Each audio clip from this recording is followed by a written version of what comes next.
survived. What he did not know, what no Japanese naval officer could have known, was that the rules he had survived under no longer applied. Within 4 hours, his flagship would have her stern blown off. Within 15 minutes after that, every transport in his convoy would be burned color, and the planes were as much hers as they were his. Polly was 20 years his wife. 4 children carried his name. 2 boys, Paul Jr. and Nathan. 2 girls, Connie and Julie. On the morning the war began, they were sleeping in the family house on Dewey Boulevard, less than a mile from the harbor where Japanese bombs would fall within hours. Pappy Gunn did the only thing he knew how to do. He went his airplanes. For the next 3 weeks, while the U.S. Army Air Forces in the Philippines was destroyed on its own runways, Gunn flew the 4 red Beechcrafts out of Manila and back again. He carried wounded officers, he carried codebooks, he carried medical supplies to the besieged garrison on Bataan, flying an unarmored civilian aircraft into airspace patrolled by Zero fighters. For that, the Army would later award him the Distinguished Flying Cross. He did not fly to win medals. He flew because every flight he made for the Army was a flight he could not make for his family. By the time he tried to come back for them, it was too late. Manila had been declared an open city. The Japanese were marching down Dewey Boulevard. Polly and the 4 children had been herded with 3,000 other Americans into the University of Santo Tomas, where the gates had closed behind them on January 4, 1942. Gunn was ordered south. He flew the last of the Beechcrafts to Australia, carrying generals and intelligence officers, and the kind of men a defeated army cannot afford to lose. He did not carry his wife. He did not carry his children. He carried other people's families to safety, and he flew away from his own. There is a photograph of him from this period. He is not looking at the camera, he is looking past it, at something the camera cannot see. He did not know, in those first months, whether they were alive. The United States Army Air Forces commissioned him as a captain. They could think of no better use for a 42-year-old former chief petty officer than logistics. They sent him to Brisbane to push paper. Pappy Gunn did not push paper. He walked into the hangars at Eagle Farm Airfield, where the A-20 Havoc light bombers of the 3rd Attack Group sat in rows without bomb sights, without bomb racks, without any of the weapons they had been promised. The aircraft had arrived from the factory half finished. The war was not waiting. Gunn went out to the boneyard at the edge of the field. He counted the wrecks. He counted what could be salvaged from them. He counted the 50 caliber Browning machine guns lying in the wings of dead P-40s and dead P-39s, guns the Army considered unrepairable, guns nobody had a use for. He had a use for them. In late summer of 1942, working with a North American aviation field representative named Jack Fox, Pappy Gunn began bolting 50 caliber machine guns into the noses of A-20 Havocs. 4 guns in the nose, 2 more in pods on each side of the fuselage. The guns were not authorized. The modifications were not approved. The work was being done by a 42-year-old captain who had never set foot in a Navy engineering school, using parts he had taken from wrecks the Army had written off. When Major General George Churchill Kenny arrived in Australia in August of 1942 to take command of the 5th Air Force, he found Pappy Gunn in a hangar at Eagle Farm with grease on his hands and a cigarette in his mouth, installing fighter guns into a bomber nobody had asked him to modify. Kenny looked at the work. Kenny looked at Gunn. Kenny made him a member of his personal staff that afternoon. "You're my special projects officer," Kenny told him. "Make me more of these." This was the first turn the story took that nobody in Tokyo and nobody in Washington could have predicted. The weapon that would shatter Japan's ability to move by sea was not being built in an arsenal. It was not being designed by engineers. It was being welded together in a tropical hangar by a man who had retired from the Navy as an enlisted sailor and whose technical education had been everything he could teach himself while keeping somebody else's airplanes flying. The A-20s went into combat in September of 1942. They tore up the Japanese airfield at Buna with strafing runs nobody had thought possible. Kenny watched the gun camera footage and gave his next order. He wanted the same thing done to the B-25 Mitchell. He wanted the bombardier removed from the nose. He wanted the nose filled with guns. 4 guns to start, then 6. then 8. He called what he wanted a commerce destroyer. It was a quiet phrase for what the aircraft was actually being built to do. The engineers at Wright Field in Ohio received the blueprints by courier. They read them. They wrote back that the work was impossible. The center of gravity, they said, would be wrong. The aircraft would be tail light. The recoil of 850 caliber machine guns firing in unison would tear the nose structure apart in the first burst. The modification was dangerous. The aircraft should be grounded. The man responsible should be removed from his position. The man responsible was, by this point, Captain Pappy Gunn. He read the message from Wright Field. He sent his reply through Kenny's office. Put the center of gravity in storage for the duration, it said. We have a war to fight. He did not sign it. The work continued. Gunn and Jack Fox solved the recoil problem by reinforcing the nose frame with steel they had milled themselves. They solved the ammunition feed by running belts through spaces the manufacturer had designed for bomb-aiming optics. They solved the gas blast problem on the side-mounted package guns by extending the barrels in steel tubes past the propeller arc, where the flash would not peel the skin off the airplane's flank. Every problem had an answer, and the answers were not in any manual, because no manual had been written for an aircraft that did not exist. 3,000 miles to the north, the Imperial General Headquarters in Tokyo was reaching a decision of its own. Guadalcanal had been abandoned in February of 1943. The garrison at Leh had to be reinforced. Lieutenant General Hitoshi Imamura, commanding the 8th Area Army at Rabaul, looked at the map with Vice Admiral Gunichi Mikawa and saw that there was only one way to do it. The 51st Division would have to be carried directly from Rabaul to Leh through the Bismarck Sea in daylight, within range of Allied air bases at Port Moresby and Dobodura. The 18 Army staff wargamed the operation. They expected to lose 4 of their 10 transports. They estimated the chance of success at 1 in 2. They gave the order anyway. Lieutenant General Hatazo Adachi boarded the destroyer Tokitsukaze. Lieutenant General Hidemitsu Nakano of the 51st Division boarded the destroyer Yuki-Ikaze. Rear Admiral Masatomi Kimura raised his flag aboard Shirayuki. 8 transports, 8 destroyers, 6,900 soldiers. The convoy cleared Rabaul just after midnight on February 28, 1943. They did not know that in a hangar at Eagle Farm, the first squadron of B-25 Commerce destroyers had finished its modifications 3 weeks earlier. They did not know that the codebreakers at Frumel in Melbourne had already read their sailing orders. They did not know that the man who had designed the weapon waiting for them had a wife and 4 children inside a prison camp at the University of Santo Tomas, 200 miles to the west of where they were left, and that he had not seen those children in 14 months, and did not know if they were still alive. They knew only what Japanese naval doctrine had taught them. Within 4 days, that doctrine would be dead. Brisbane, late autumn 1942. The hangar at Eagle Farm smelled of avgas and hot metal, and the particular sweetness of cordite that gets into a man's clothes and never quite washes out. Pappy Gunn worked with his sleeves rolled up and his tie tucked into the front of his shirt, the way a mechanic does when he plans to be inside a cowling before lunchtime. The Australian heat poured through the open hangar doors. Sweat ran into his eyes. He did not wipe it away. He was standing on a wooden crate, looking down the gutted nose of a B-25C Mitchell. The plexiglass bombardier's cone had been cut away. The bomb sight had been pulled and crated for shipment back to the depot. The space inside the nose, which the North American aviation engineers in Inglewood, California, had designed for a man and his instruments, was now empty. Jack Fox stood beside him with a clipboard. Fox was the factory's field representative. He had been sent to Australia to keep the airplanes flying. He had not been sent to help a former chief petty officer carve up the airframes North American had spent 2 years designing.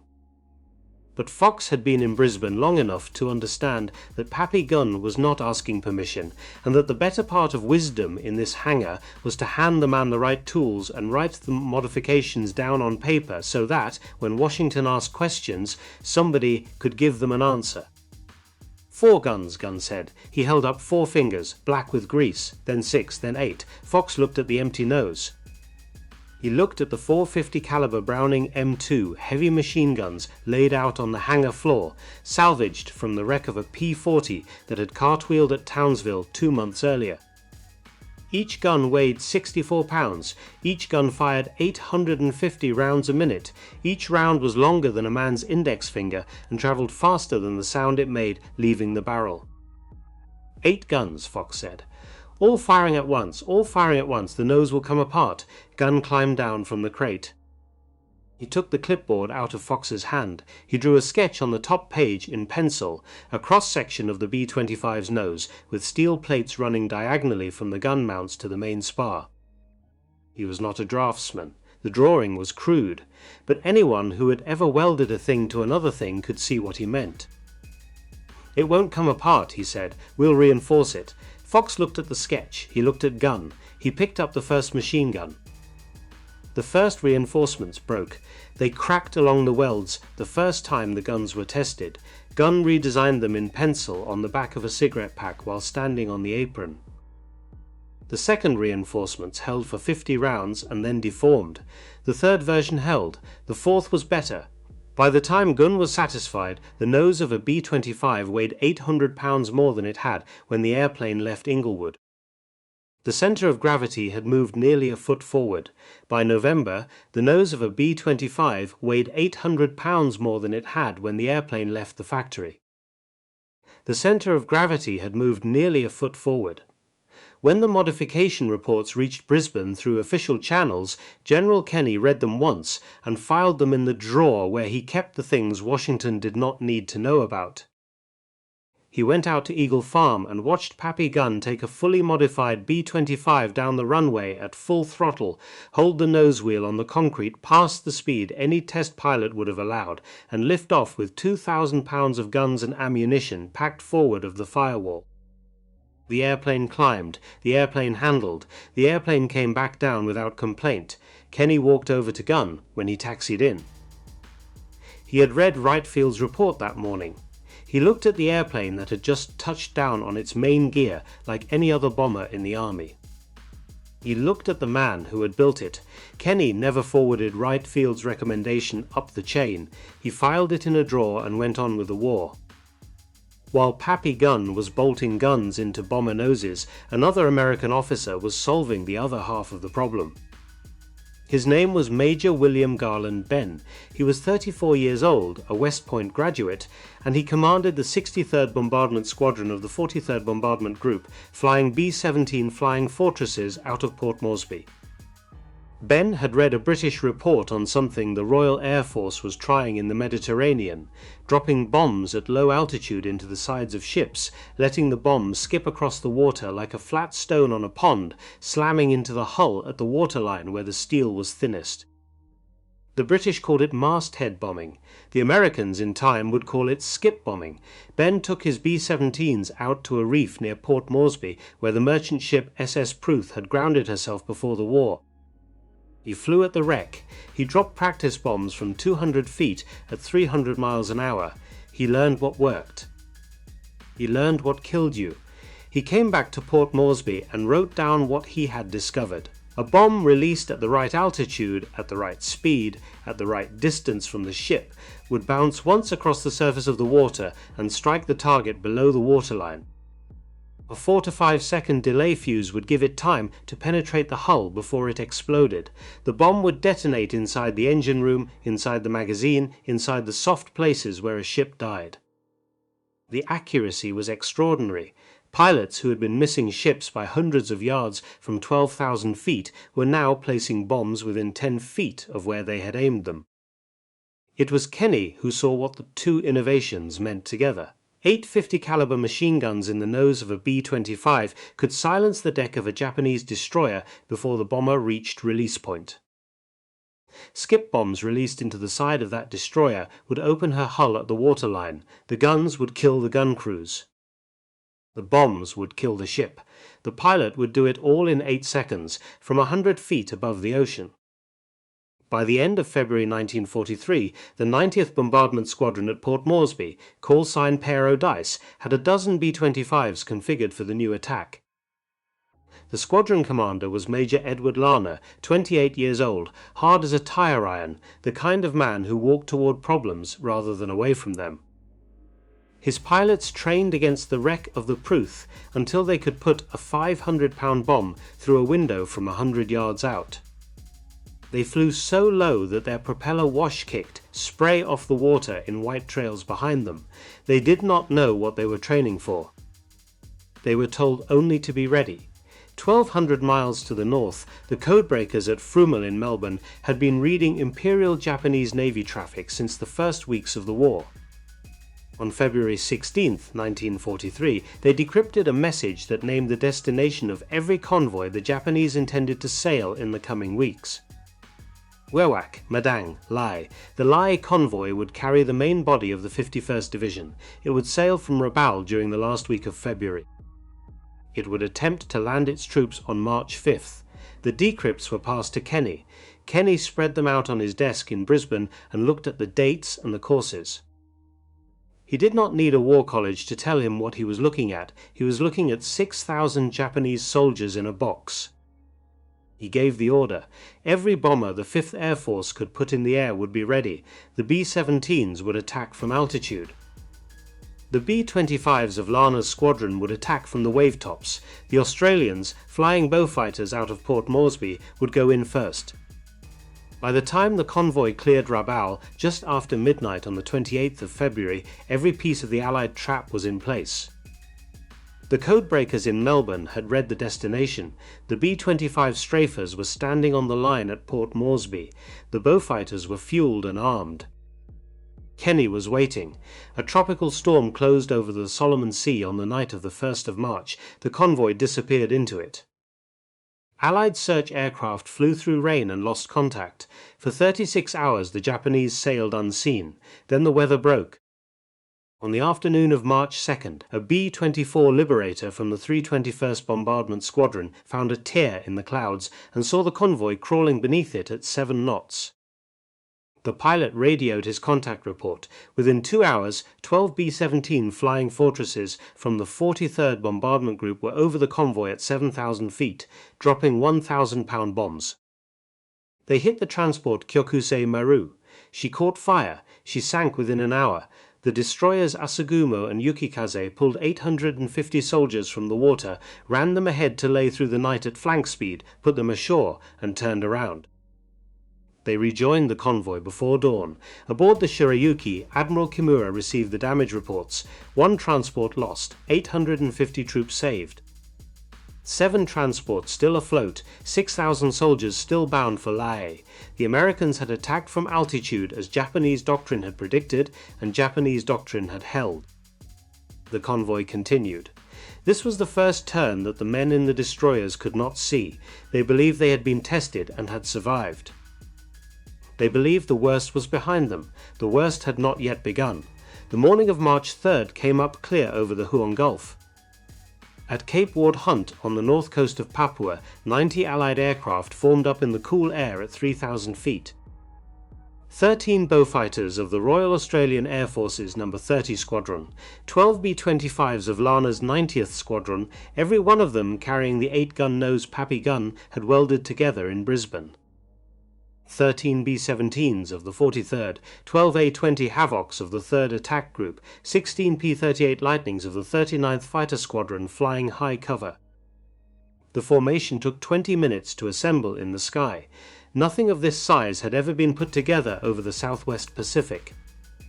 They turned north toward the Bismarck Sea.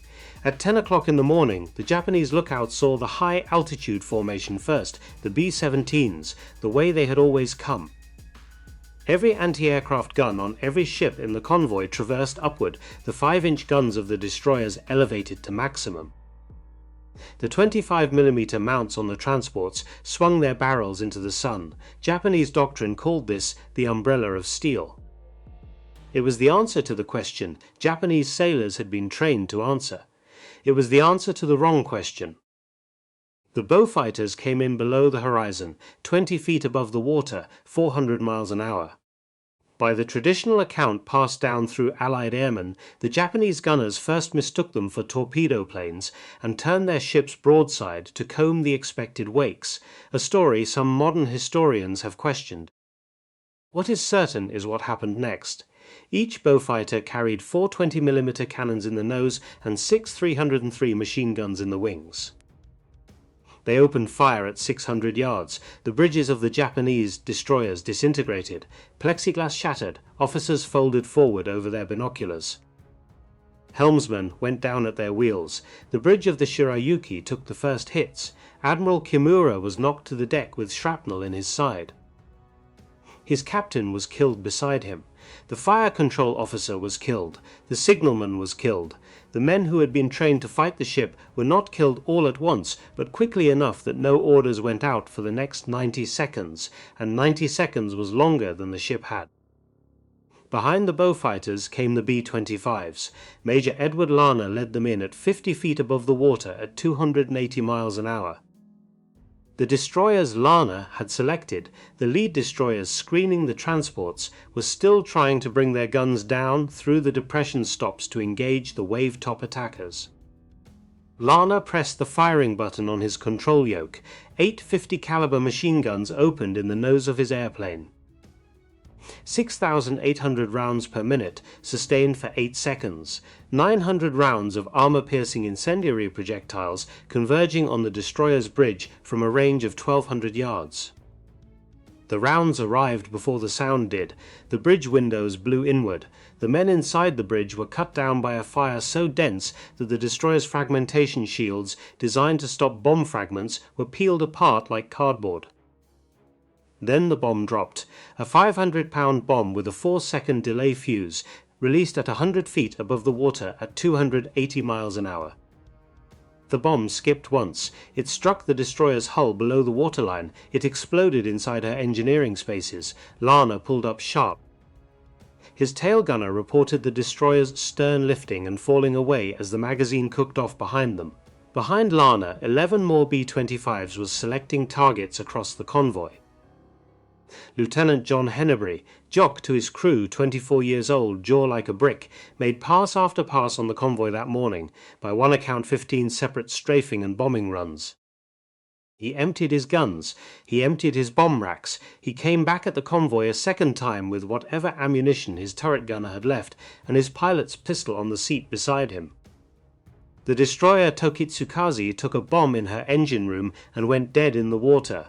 Lieutenant General Adachi and most of her crew were taken off by the destroyer Yukikaze before she went under. The destroyer Arashio lost her steering to 50 caliber rounds that severed her hydraulic lines, and she swung uncontrolled into the side of the transport Nojima Maru. Both ships locked together. Both ships were abandoned. Both ships burned. The transport Oigawa Maru, trying to comb torpedo wakes that never existed, turned her broadside to a flight of 3 B-25s. She presented the longest possible target. The B-25s walked their nose guns from her bow to her stern in a single pass. The rounds penetrated her hull and ignited what was stowed in her holds: ammunition, fuel, the personal equipment of 1,300 soldiers. The Oigawa Maru opened down her centerline and went under in less than 4 minutes. Most of the men inside her never reached the deck. The transport Kembu Maru carried 1,000 drums of aviation gasoline for the Japanese air fleet at Leh. A single burst of incendiary rounds found her cargo. The Kembu Maru did not sink so much as she dissolved. The fireball climbed 900 feet above the sea and was visible from Cape Gloucester, 60 miles away. In 15 minutes the work was done. 8 transports either sinking, on fire, or already gone. 4 destroyers, Shirayuki, Tokitsukaze, Arashio, Asashio, destroyed or beyond saving. The 4 surviving destroyers were pulling men out of the water by the hundreds, with the convoy's surface still on fire around them. Admiral Kimura was carried wounded from the Shirayuki to the Shikinami. Shirayuki was scuttled where she lay. But the killing was not over. Late on the afternoon of March 3rd and into the morning of March 4th, the Allied aircraft returned. They strafed the lifeboats. They strafed the survivors in the water. They strafed the rafts, PT boats out of Tufi, under the command of Lieutenant Commander Barry Kay. Atkins moved into the wreckage that night and continued the work the airplanes had begun. Most of the men who flew those final passes did not talk about them when they came home. Some of them never talked about them at all. The decision was defended then and afterward on a single ground that Japanese soldiers pulled from the water would return to a uniform within weeks and would have to be killed again on some beach further north. That argument was made by the men who gave the orders. The men who flew the orders did not always accept the argument, even when they obeyed it. There was a darker reason too, the kind that does not appear in official reports and is preserved instead in the memoirs of the men who were there. According to the account passed down by Allied airmen, and most fully recorded by James Duffy in his book War at the End of the World, a B-17 named Double Trouble, piloted by Lieutenant Woodrow W. Moore had collided with a Japanese Zero earlier that morning.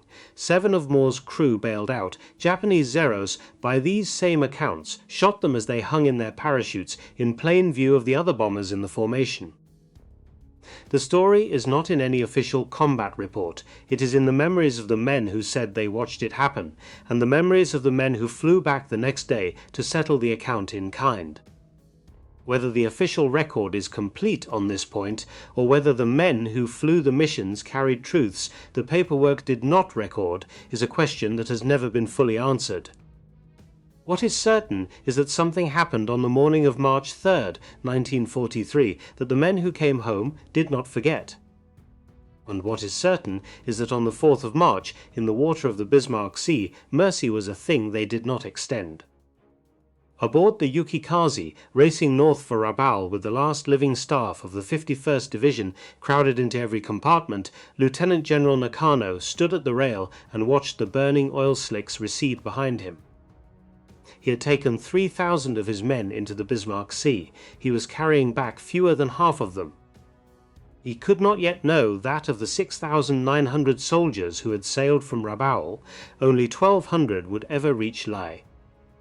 In Brisbane, in a hangar at Eagle Farm, Pappy Gunn heard the first reports come in over the radio room loudspeaker that evening.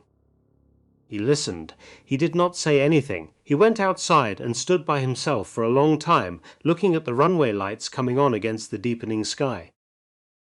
His wife and his 4 children were in Manila. They had been in Manila for 14 months. He had not heard their voices in all that time. He went back into the hangar. He picked up a wrench. There was another airplane that needed guns in its nose. Rabaul, the evening of March 4th, 1943. The harbour that had launched 8 transports and 8 destroyers 6 days earlier received 4 destroyers back. They came in low in the water, their decks crowded with men who had been pulled from the sea, men still wet, men in burned uniforms, men with the kind of silence on their faces that combat does not produce, but that drowning very nearly does. The fleet medical officer counted the survivors as they came across the gangways. The number he wrote down was 2,734. The number he could not write down, the number the Imperial Japanese Navy would not say aloud for weeks, was the difference between that figure and the 6,900 soldiers who had sailed 5 days earlier. 3,664 men, 3,664 sons, brothers, fathers, husbands. The official Japanese death toll set down on paper by clerks at the 8th Area Army Headquarters who understood the number they were writing. 1,200 soldiers had made it ashore at Lae. 850 of those had been the men the destroyers Asagumo and Yukikaze had pulled from the Kyukushi Maru on the night of March 2nd and run forward at flank speed before the worst of the killing began. The 51st Division, as a fighting formation, had ceased to exist in the time it takes to drink a cup of coffee. In Tokyo, Admiral Isoroku Yamamoto received the report at his office in the Naval General Staff. He read it twice. He did not speak. He passed it to Vice Admiral Shigeru Fukudome, his Chief of Staff. Fukudome read it, set it down, and wrote in the margin a recommendation that would change the strategic geography of the war. No major surface vessel of the Imperial Japanese Navy, he wrote, should henceforth operate within 500 miles of an American airbase. 500 miles. Look at a map of the South Pacific in March of 1943. Draw a circle 500 miles around Port Moresby. draw another around Guadalcanal, draw another around Milne Bay. The circles overlap. Inside those circles lie the sea lanes that fed every Japanese garrison from the Solomons to New Guinea, every island the Imperial Army was holding, every position the Imperial Navy had bought with blood at Coral Sea and Midway and Savo Island. Fukudomi's pen had just conceded all of it. What followed was not a campaign. It was a slow strangulation. Japan tried to supply its forward garrisons with submarines, which could carry only a fraction of what a transport could move. Japan tried destroyer runs at night, the Tokyo Express variant they had been using to feed Guadalcanal, but the destroyers could not carry enough either, and they were dying now to American PT boats and American radar that had not existed a year before. Japanese soldiers on New Guinea began to starve in their bunkers. Japanese pilots flew with engine parts that were not replaced. Japanese garrisons watched their rice rations cut in half, then cut again. Leh itself, the place the 51st Division had died trying to reinforce, fell to Australian ground forces in September of 1943. The men who walked into the empty Japanese positions found rifles stacked neatly against the walls and the bones of the defenders inside. In Brisbane, a few days after the Bismarck Sea action, Major Pappy Gunn went to General Kenny's quarters. He brought with him a sheaf of papers. They were a new set of modifications. He wanted to put a 75mm field cannon in the nose of a B-25. Not a machine gun, a cannon, the kind of weapon the United States Army normally fired from a wheeled carriage and a four-man crew. Kenny looked at the papers. He looked at Gunn. He had stopped asking, by this point in the war, where Pappy Gunn got the things Pappy Gunn needed. The 75mm cannon went into the nose of a B-25 over the next several weeks. The aircraft would be designated, in the production line that followed, the B-25G. Gunn flew the first combat test of the new weapon himself on July 28, 1943. He attacked a Japanese destroyer. The cannon worked after a fashion. The destroyer was finished off afterward by a 1,000-pound bomb. Gunn claimed the kill for his cannon in every official briefing he gave for the rest of the war. Nobody who knew him bothered to correct the record. The cannon was Pappy's. The kill could be his too. In Washington, the engineers at Wright Field, the same engineers who had declared his modifications impossible 6 months earlier, received an order they had not expected. General Henry Hap Arnold, commanding general of the Army Air Forces, had been briefed by Kenny on the Bismarck Sea results. 12 modified B-25s, 8 transports sunk, 4 destroyers sunk, and Empire's logistics shattered in 15 minutes. The engineers tried to explain again that the modifications were impracticable. Arnold listened. Then Arnold ran them out of his office. The story is recorded in Kenny's own memoir. The general did not raise his voice. He simply pointed at the door. "Bring Gunn back to the States," Arnold told Kenny. "Have him teach the engineers." Pappy Gunn, now Lieutenant Colonel, the former Chief Petty Officer with no degree of any kind, was flown back to North American Aviation's plant in Inglewood, California, in the autumn of 1943. He walked into the engineering bay where the men who had pronounced his work impossible were waiting. He pulled out his hand-drawn sketches. He showed them what he had done. He answered their questions in the flat, patient voice of a man who has built something with his own hands and does not need a textbook to explain it. The B-25H went into production with a 75mm cannon and 450 caliber machine guns in the nose. The B-25J went into production with the strafer nose gun had built in Brisbane, 8 machine guns forward, package guns on the fuselage, dorsal turret, waist guns, tail guns. Some variants carried as many as 14 50 caliber Browning M2 heavy machine guns. Field modifications pushed the total on a few airplanes as high as 18. The firepower, as one writer would put it after the war, of 3 P-51 Mustangs in formation, all of them firing at once. More than 4,000 B-25Js rolled off the lines at Kansas City before the war was over. Every one of them carried in its bones the work of a man with grease on his hands and a cigarette in his mouth in a hangar at Eagle Farm. What Pappy Gunn did not know during any of this, what he could not know, was what was happening inside the University of Santo Tomas in Manila. 3,000 American and British and Dutch civilians lived behind those walls now. They slept in the lecture halls and the classrooms and on cots in the corridors.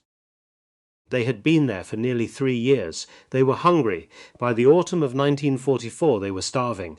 Polly Gunn lived in one room with the two girls, Connie and Julie. The boys, Paul Jr. and Nathan, lived in another section of the camp because the Japanese had separated families by sex once the boys were old enough to be considered men. Polly was a small woman. By late 1944 she weighed less than half of what she had on the day the gates of Santo Tomas had closed behind her. She had kept a small photograph of her husband folded inside her Bible. She read the Bible every night by the light that came through the window from the searchlights along the wall. 8 internees in 1 month had died of starvation in Santo Tomas. The Japanese officials had demanded that the death certificates be altered. The word starvation was not to appear. The certificates were rewritten. The boys did what boys do in a place like that. They stole. Paul Jr. was the older one. Nathan was the younger. They went out at night, past the Japanese guards, and they raided the kitchen waste bins where the camp commandant's mess threw out what had been left on the plates. They brought back potato peelings, rice scrapings, fish heads, anything. They carried it back to their mother and their sisters in their pockets and inside their shirts. They could have been shot for it. They went out anyway. They did one more thing. They found a radio in the attic of one of the buildings. Somebody had hidden it there in 1942 and had died or been moved before they could use it. The boys climbed up into that attic almost every night for 2.5 years. They turned the radio on. They listened to the BBC, to the Voice of America, to the Australian service. They wrote down what they heard. They brought it back down into the camp the next morning, and they passed it to the room monitors, who passed it to the other internees, and that was how 3,000 starving prisoners learned what was happening on Guadalcanal, and at Tarawa, and at Saipan, and at Leyte, and in Europe, and at sea. If a Japanese guard had ever climbed into that attic, the boys would have been killed. The boys went up anyway. Father and sons fought the same war. Neither knew the other was still alive. In December of 1944, Pappy Gunn was back in the Pacific. He had been promoted to colonel. He was flying B-25 operations out of Tacloban on the island of Leyte, supporting MacArthur's return to the Philippines. On a clear afternoon at the Tacloban airstrip, a Japanese fighter came in low over the water and strafed the field. Gunn was hit. Shrapnel tore through his left arm and his shoulder. He went down on the matting beside the wing of his airplane. His 9th Purple Heart. The wounds were severe enough to send him home. He fought his way out of the hospital long enough to be in Manila in February of 1945, when the 1st Cavalry Division, the unit they would call the Flying Column, broke into the gates of Santo Tomas on the night of February 3rd. Polly was sitting on her cot. The girls were beside her. She heard the gunfire at the gate. She heard the sound of American voices in the courtyard. She got up. She walked outside. The lights were coming on. The flares were going up. She did not know if her husband was alive. She had not known for over 3 years. He was alive. He was in the city. He came through the gates of Santo Tomas the next morning, walking with a limp and his left arm in a sling. Polly saw him from across the courtyard. He saw her. Neither of them ran. They walked. They walked the way 2 people walk when they are not entirely certain that the person across the courtyard is not a ghost. She weighed barely more than half of what she had weighed the last time he had seen her. The 2 boys came up behind her. Paul Jr., Nathan, the girls, Connie and Julie, were on either side. They were all of them alive. All 6 of them, 3 of them too thin to recognize at a distance. He did not cry where anyone could see him. Pappy Gunn was not that kind of man. He cried later. He cried in private. Polly never told anyone what he said to her that morning. Some things are not for the historical record. The Gunns came home. Pappy retired from the Army Air Forces on June 30th, 1948, as a full colonel on physical disability from his wounds. He rebuilt Philippine Airlines. The 4 Beechcraft 18s he had flown out of Manila in 1941 had not survived the war. He bought new aircraft. He went back to the work he had loved before the world had gone insane. On October 11th, 1957, 12 years and 8 months after the liberation of Santo Tomas, Pappy Gunn took off in a chartered Beechcraft 18 from a small field in the southern Philippines. A storm closed over the mountain pass he was flying through. The aircraft did not come out the other side. There were no survivors. He died in the country where his family had been imprisoned. He died flying the same kind of red airplane he had built his life around. He died, the records say, less than 300 miles from the gates of Santo Tomas. He is buried at Barrancas National Cemetery, Pensacola, Florida. Section 15, row 0, grave 5. The marker says nothing about B-25s. It says nothing about the 8-gun nose. It does not mention the Bismarck C. It gives his name, it gives his dates, it gives his rank, that is all. In his memoir, written in 1959, General George Churchill Kenny called Paul Irvin Gunn the most important man in the 5th Air Force. The 5th Air Force, during the years Kenny commanded it, sank more than 800 Japanese ships and destroyed more than 2,000 Japanese aircraft on the ground. The number of Japanese soldiers killed by aircraft built or modified to Gunn's specifications has been estimated by some accounts at as many as 85,000. The exact figure cannot be verified. The order of magnitude is not disputed. He never received the Medal of Honor. He received 2 Distinguished Flying Crosses, the Silver Star, the Legion of Merit, the Air Medal, and 9 Purple Hearts. Some of those Purple Hearts he never bothered to pin on. They were in a cigar box in his bedroom when he died. The 8-gun nose he built in a hangar at Eagle Farm in 1942, built with parts stolen from wrecked fighters, built without authorization, built against the written advice of the engineers who had designed the airplane, became the standard armament of every American gunship aircraft that followed. The lineage runs forward in a straight line. The AC-47 Spooky over Vietnam, the AC-130 Spectre over Laos and Cambodia and Iraq and Afghanistan. The A-10 Warthog with its 30mm rotary cannon that has been killing tanks in the deserts of 2 generations of war. Every one of them stands downstream of a former chief petty officer working in a tropical hangar with a wrench in his hand and grease on his sleeves, trying to build something that would help him get home to his wife. He never said it that way. He was not a man who said much at all. But 6,900 Japanese soldiers sailed from Rabaul on the 28th of February 1943, and 1,200 of them reached Lae. The difference between those 2 numbers was Pappy Gunn's answer. It was not the only answer he gave during the war. It was the loudest. A question worth carrying away from this story, the kind of question men our age sometimes ask each other late in the evening when the talk turns serious. Could it still happen today? Could a man without a degree, working out of a hangar with a wrench and a sketch on the back of a cigarette pack, change the course of a war the way Pappy Gunn changed his? The world has gotten very large since 1942. The arsenals have gotten very specialized. The engineers have gotten very certain that they are the ones who know. But there was a time when a former enlisted sailor from Quitman, Arkansas, looked at an airplane that wasn't doing what it needed to do and decided he would make it do that thing with whatever tools he had on the bench in front of him. He made it work. He came home to his family. He is buried in Florida now. His name was Paul Irvin Gunn. They called him Pappy. If this story moved you, if you learned something here you did not know before, the like button under this video tells the algorithm to put Pappy Gunn's name in front of one more person who has never heard it. Subscribe if you want more of these, the buried stories, the men whose work changed everything but whose names the textbooks left out. And down in the comments, tell us where you're watching from. Tell us if your father or your uncle or your grandfather flew B-25s in the Pacific, or served in the 5th Air Force, or came home from a place they never spoke about afterward. This channel is built by the people watching it. You are part of how these names stay alive. Thank you for watching. And thank you for making sure that the man who built the 8-gun nose in a hangar at Eagle Farm, a man who never asked for credit and rarely got it, is remembered for exactly what he was. Not just an improviser, not just a mechanic with good ideas, the man whose hands, working in a tropical heat 83 years ago, helped to end an empire. The 8-gun nose changed everything.